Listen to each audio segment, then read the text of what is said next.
What is going on, folks? Welcome back to another episode of the Locked On Pitt Podcast, your daily podcast covering the Pittsburgh Panthers, part of the Locked On Podcast Network, your team every day. And, folks, today we have a lot to talk about.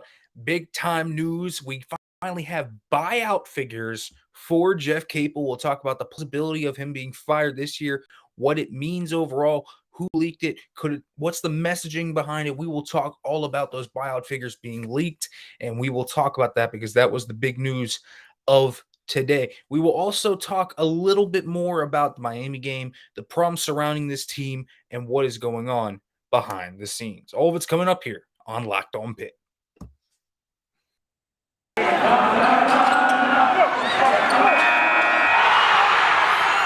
You are Locked On Pitt, your daily podcast on the Pittsburgh Panthers. Part of the Locked On Podcast Network, your team every day.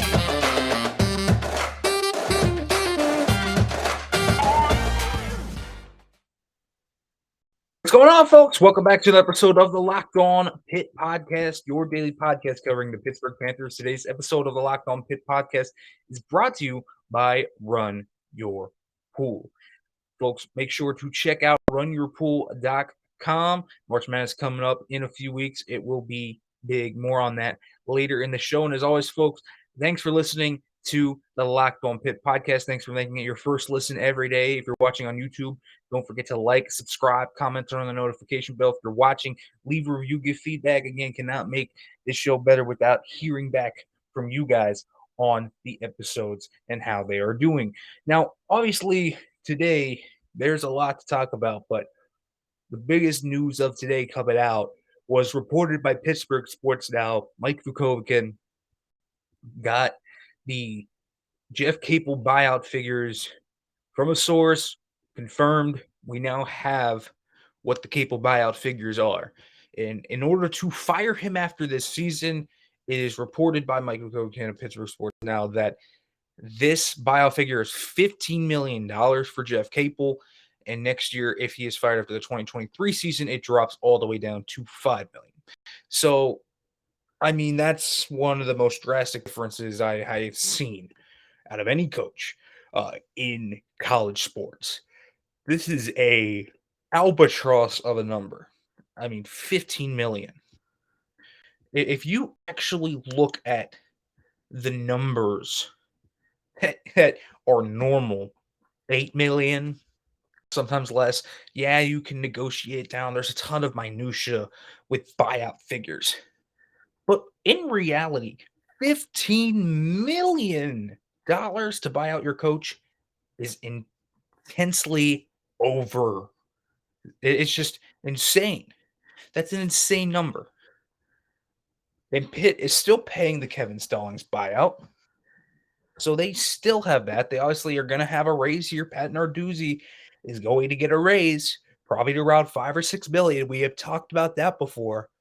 The Pat Narduzzi extension is coming, and he's going to get a raise. You're still trying to get NIL deals going. This right now, I mean, good grief. Being paid $15 million on a buyout would be great for Jeff Capel. But for Pitt Athletics, folks, this is bad news. If you were hoping that Jeff Capel was gone after this year, this might be a blow to those hopes. I know they're a Power 5 team, but I don't know if Pitt has that type of money, stocked in the storage room for men's basketball. There's plenty of very wealthy donors from Pitt that will splurge that money out. The question is, can Heather Lyke get that money? $15 million.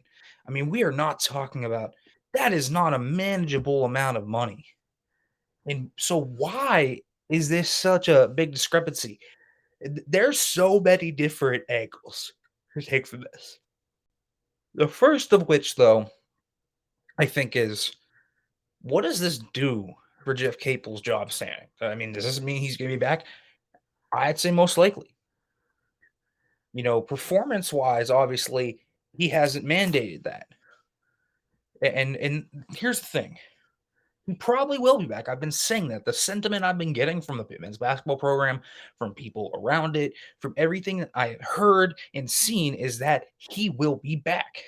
That wasn't my own thoughts that I think he should be back, but I've heard he will be. And so that hasn't changed. I still think Jeff Capel's going to be back in 2023 or 2022, 2023 rather.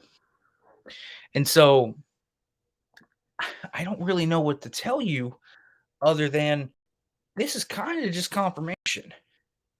I don't really know if Heather Lyke's happy with what she sees on the court. I can't believe she is. But the bigger underlying factor to this is when you have to pay a coach $15 million just to fire him, but the year after it's going to drop down all the way to $5 million. Boy, do you have incentive, especially when that's your hire, to keep the guy a fifth year, see if he can maybe turn around. I think there's a lot of merit to the thoughts that there's no reason to keep him. Trust me, there is absolutely a ton of thought to that. This Pitt men's basketball program continues to go down. They looked lifeless against Georgia Tech. They looked terrible against Miami. It seems like the team is falling out of Capel yet again.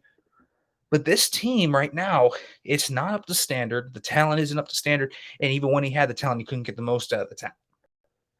This has been a trend with Jeff Capel-led teams going all the way back to the times of Oklahoma.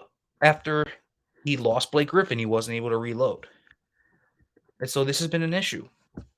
Pitt right now, it's in a bad state. And listen, the record of Capel under Pitt, it doesn't need any indictment for me. 21-52 in conference play, that's less than 30% win percentage. I mean, it's terrible. And here's the thing. Capel's under contract through the 2026-27 season. So the buyout would be $15 million. That is an albatross. Folks, I'm telling you right now, they don't just have $15 million on standby. They have that for projects like Victory Heights. They have to invest in the football program. And obviously, that's got to be a big budget for them. They have to focus on that program. Football is on the upswing right now. That is big. That is their moneymaker, but they're not going to have $15 million to just spare to fire Jeff Capel and buy him out right now. Maybe they can spread that out, but that's really hefty.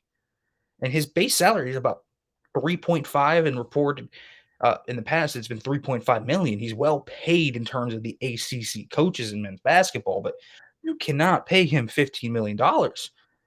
I just don't see it. And so it would likely give him, I think, another year. This is not surprising. And so I don't know if they're going to have that opinion. I don't know if they could somehow this money. But there's not a lot to say that Capel's going to be gone after this year. There's plenty of signs that he should be gone. But $15 million, it's really a tough buyout to pony up. And that's what people have to understand. This is really hard to work through. It's really hard to actually pony up $15 million and hope that everything works out well. It's not always going to. It's a really, really bad figure.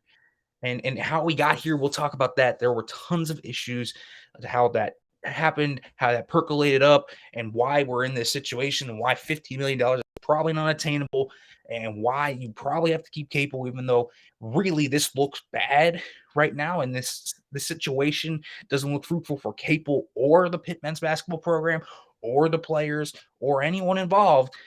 Certainly not Heather Lyke, but you probably have to keep him. That buyout figure is terrible.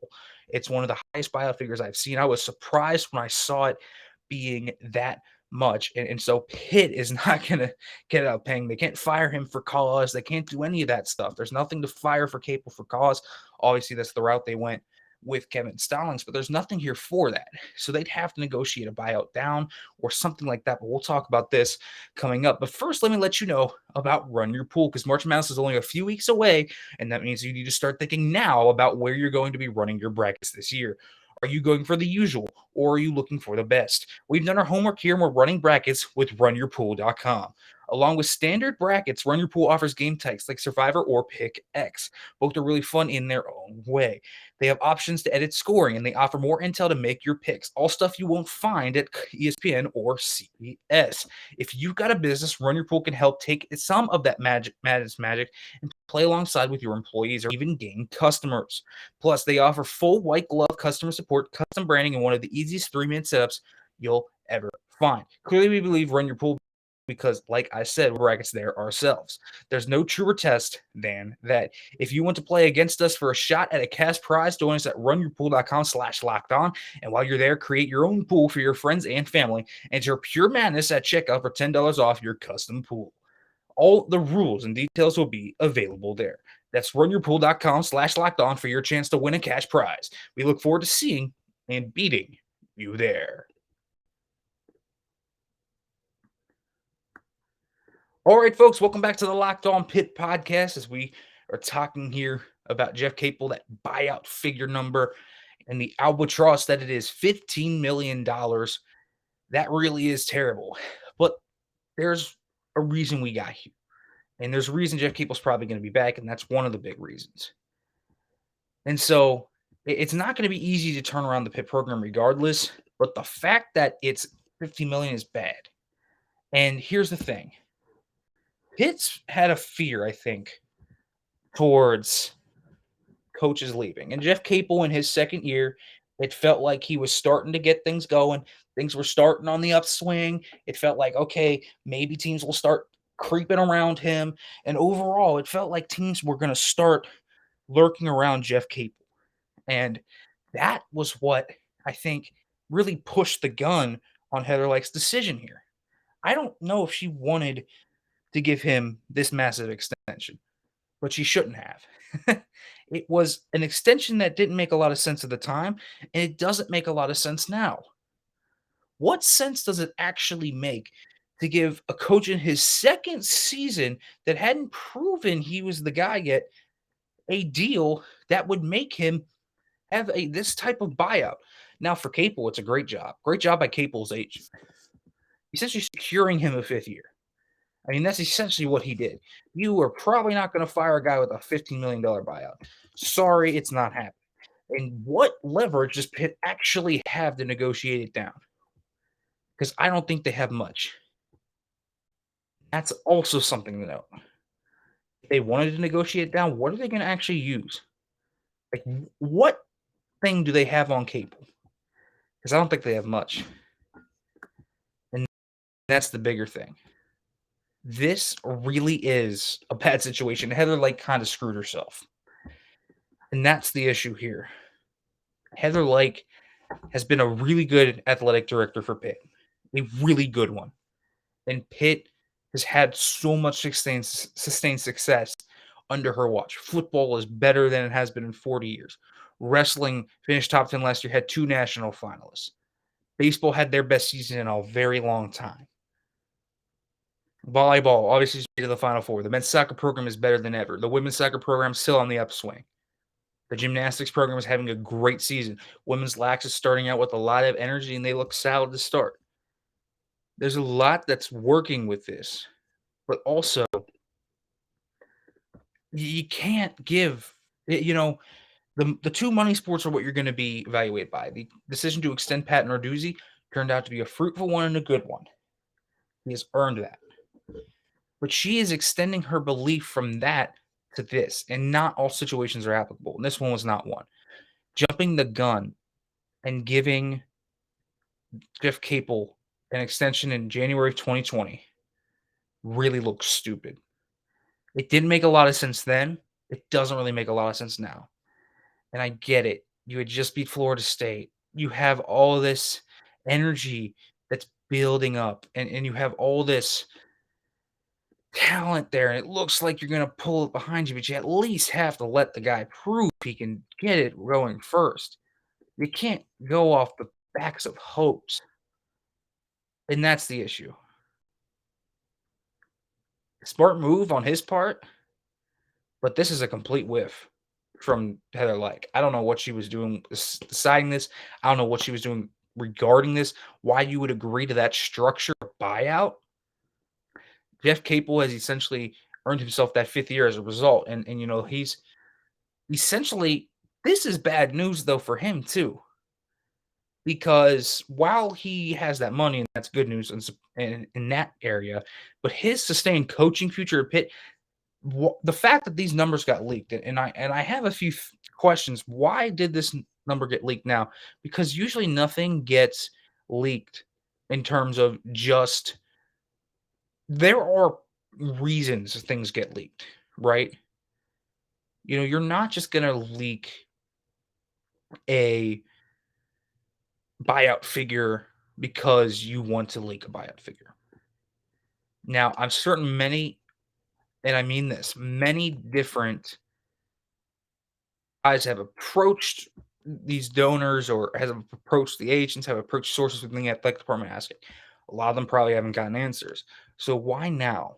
There's a question of why now. Is it just because they prodded and prodded and prodded? Or is there something else? Is it Capel's agent leaking it?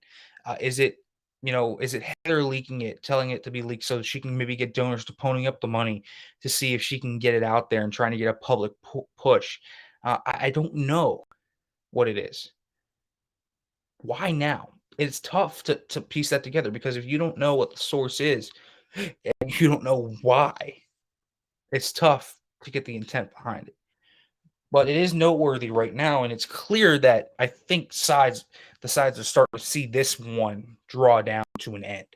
And the end point is where Jeff Capel is not here anymore. And that's something to note. And this is Heather Lyke screw up. And she wants to go to higher places. She has higher aspirations than the University of Pittsburgh. She probably wants to go to a Big Ten job, an SEC job, like an Ohio State. She would love that, I bet.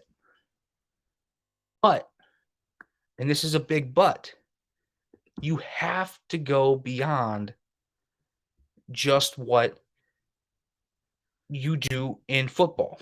It's not always going to be the same. Because you extended Pat Narduzzi doesn't mean the same patience is required with Jeff Capel when the signs are clearly not there. There were a lot of signs that Narduzzi was the guy, and they eventually did break through.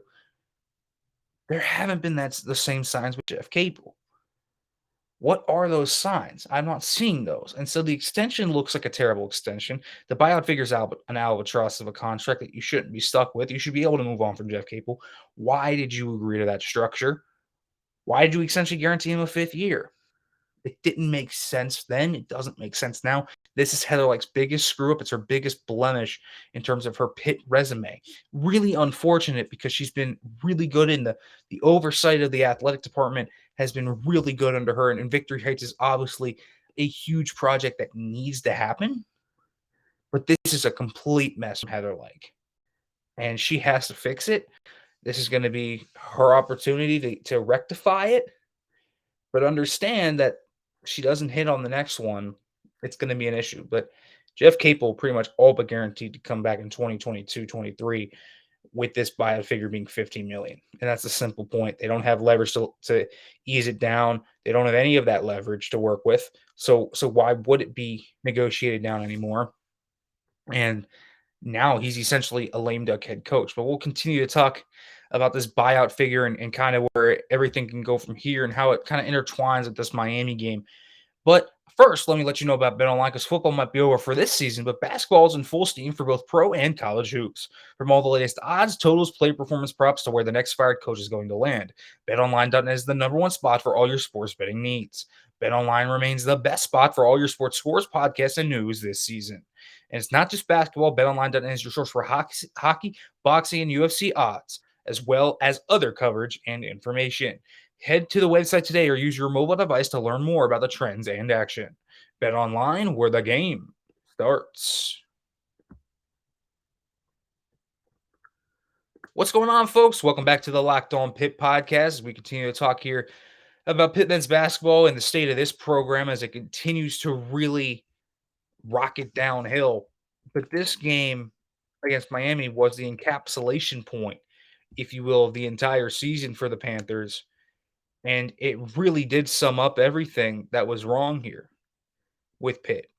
And the lack of effort, the lack of a point guard, the lack of cohesiveness, the lack of team chemistry, the entire engine that is this Pitt men's basketball team has just fallen out from under it. And Jeff Capel hasn't improved that. He hasn't improved the baseline. And so if he, great for him that he has this extension and he's going to have that albatross of a buyout. But this is a team that is really down in the dumps. Really down in the dumps. And so giving that contract extension still for no reason is really what happened here and what forced the hand of Heather Lyke to likely keep him this year. And he's likely going to be here. And here's the thing, and the drop down effect is if you're trying to build a team for 2023, and this is Jeff Capel's last year, if you make year 5 that point where you say, Jeff, this is your last year, like you are not getting another opportunity. Well, you are signaling to Jeff Capel that you are absolutely not going to deal with anything, and he's essentially a lame duck if he doesn't get things going. It's going to be hard to attract young transfers here, for example. A freshman that wants to transfer up, why would they come to Pitt if they know Jeff Capel is going to be gone after the next year? Why would a recruit come to Pitt? Why would a recruit ever commit to Pitt in the situation where Jeff Capel is gone the next year? And that's the thing. And so really everything's just getting pushed back. And so really it looks like they're going to have a trouble recruiting next year. Jason Capel, Milan Brown, Tim O'Toole, Jeff Capel are going to have a really tough time recruiting next year with this news out. The buyout figure is essentially $5 million. They can pay that. And moreover, firing him is easy after 2022-23. So this year, I mean, he's probably back because of that buyout figure. That's a really bad buyout figure. And here's the thing. Pitt is now stuck in this wheel of motion in the mud. And buyouts are always a consideration for money. But when you have that buyout figure out and you essentially know it drops $10 million the next year, and then that coach that probably should have been fired the year before is now there, good luck building a competitive team. You're essentially wasting a year because you just don't have the money to pay him. 2022-23 now looks extremely grim as well. What's the point of hiring a coach to just coach, essentially? Jeff Capel's not going to be here for anything else other than just go through the motions. There's really nothing for him to do here. I mean, at this point, he is walking through the motions. He will be walking through the motions next year. He's a lame duck head coach. How are you going to get recruits to come? How are you going to get quality transfers to come? There's no vision to sell when everyone probably knows the guy's going to be toast. And on the recruiting trail, they're just going to kill this guy for that. Like if he's gone next year, what are you going to do? And if you're a player right now, if you're a John Hughley, why would you stay? Why would you not transfer to another program? If you're a Femi Odukali, why would you stay? If you're one of those guys, why would you stay? There's no reason to stay. And that's another consideration to have. There really is no reason to stay. They're kind of screwed. And so, I don't know. Because Pitt right now, they're in limbo. And again, that Miami game was the encapsulation of everything. They didn't play well. A lot of the turnovers were just them losing the ball and fumbling it, essentially. I mean, there was barely any pressure on a ton of those. There were guys that shouldn't be driving down open lanes, just driving down open lanes. Wardenberg drove down at least 6 open lanes in that game. It was unbelievable how many times he just got by. And he's usually a guy that shoots 3 well, more so than drives. There were a ton of things that just encapsulate here. The lack of effort, the lack of cohesion, the lack of it actually being a team in that game. It highlighted that. And then when you came out after the UNC win, it felt like that's all they needed. And then they packed it up. The fact that John Hughley said that the team essentially wants this game to be over. They want this season to be over. They're tired. Like every other team hasn't played the same amount of games. And again, the issue is Jeff Capel. It's clear now. You have a whole new group of kids. You have a whole new group come in, and you have the same issues, the chemistry issues, the falling apart at the end, the lack of the turnovers, the defensive breakdowns, everything that is a constant. There is one constant to everything of that, and that's the leadership. It's Jeff Capel. And so he probably should be fired. I don't see how they're going to turn this around. It's very unlikely. It's going to take a very, very, very unbelievable turnaround for Jeff Capel to turn this thing around. And so getting stuck with a $15 million buyout for Jeff Capel is about the worst thing you could have done, because the extension now keeps him here for another year when both he and he's essentially a lame duck head coach. He knows he probably doesn't have a chance to win the next year. So what's the point of saving it? He's essentially going to get fired. You're just playing a year just to play a year. And that's not going to sit well with donors. It's not going to sit well with fans. Maybe you floated this out there to see if you can get that money, but $15 million is a lot of money. It's a lot of money. And Jeff Capel hasn't been able to kick this program where it needs to go. He hasn't been able to revitalize the zoo. The team has the same issues it has for the past 4 years this year that they have under him. It's probably not going to change next year. I could say a lot, but that's pretty much what it's down to. And they're pretty much stuck with him. And that's the bottom line. Unless some donor comes up and really ponies up an unbelievable amount of money to get rid of him, Jeff Capel is probably here to stay for one more year, and then they have to push the rebuild back another year. Disappointing for Pitt. Very disappointing at this. This Buyout Figures bad news for Pitt. I don't think he's going to be gone. I think he's here to stay. I don't think they have the money to do it. And so that's the overall read I get from this pretty bad day in Pitt men's basketball news, but we'll see what the future carries for this program. All right, folks, as always, thanks for listening to the Locked On Pitt podcast. Spring ball's around the corner for Pitt football. We'll talk a little bit about that tomorrow, some things, and we'll talk about, obviously, the competition at quarterback and what that could look like during the spring practices. All right, folks, as always, thanks for listening. And as always, we end it. Hail to Pitt.